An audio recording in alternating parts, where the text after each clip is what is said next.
Olá, olá, I'm Ana Santos from PT4U, Portuguese Lessons Online. Welcome to one more 5 minutes of Portuguese per day makes you smile every day. This is a video that I bring in continuation of last week. I have promised and here I am to keep my word. Don't forget these videos and all the others you can find in my YouTube page, YouTube channel, PT4U, and also all the informations. Every day you have new things to do and to practice on my Facebook page, PT4U Portuguese Lessons by Ana Santos, that's me, and also in my website, pt4u.wordpress.com, where you can hear and practice some more information, some more listenings with my podcast, Por Terras de Portugal, e neste dia. And what I have bring for you today, like I said, last week we talked about false friends in between Portuguese and English. And for those who are my students in Spanish, it's their moment especially, or at least they understand Spanish. Because usually, and it's true, the proximity of languages between Portuguese and Spanish is big, but of course we have some moments and some words that can be hard to understand because they mean completely different things. And believe me, between Portuguese and Spanish, there are some words that will be quite embarrassing and embarrassed to think. I've came across with some situations and people are always nice and we always laugh about how similar and how different they can be. So they're very similar and at the same time, so different. Today I will show you some of those situations. I will tell you the word in Portuguese, the word in Spanish, and then also the word in what's the meaning in Portuguese. So adereço, like a prop, it can be from the theater, the movies, and so on. Adereço. Adereço in Spanish means the seasoning that you put in the food, and seasoning in Portuguese is tempero. Borracha, it will be a fun because it's a dual situation. Borracha in Portuguese is a rubber or a eraser that you erase your papers, your notes. Borracha is someone that is completely drunk in Spanish. Drunk in Spanish and in Portuguese means bêbada.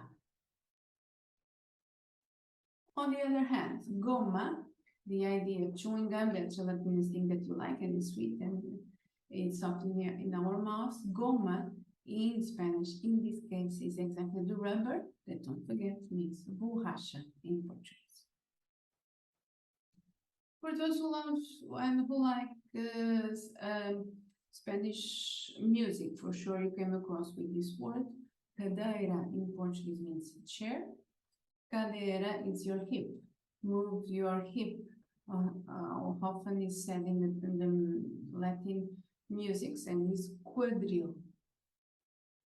Cena, like movie scene, theater scene, is cena, is dinner in Spanish. And don't forget that dinner in Portuguese is jantar.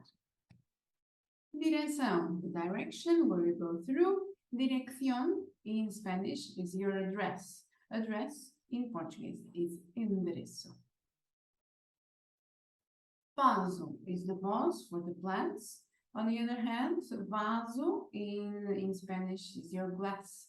Glass in Portuguese, copo. Surdo. Now it comes the fun ones.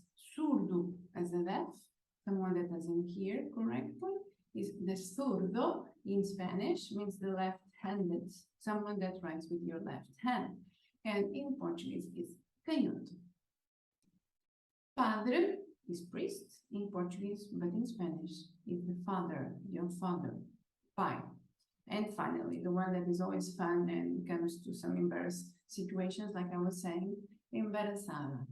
Embarazada is embarrassed, some situation that feel ashamed for, but embarazada in Spanish is pregnant, grávida. And this always causes quite a lot of embarrassed situations. I'll leave you today with the note of the day. There is no end to education. It is not that you read a book, pass an examination, and finish with education. The whole life, from the moment you are born to the moment you die, is a process of learning. So don't forget to follow my YouTube channel to have all these informations, and every single day subscribe my Facebook page, PT for You Portuguese Lessons Online by Ana Santos, where you'll find lots of fun and nice things to do every single day.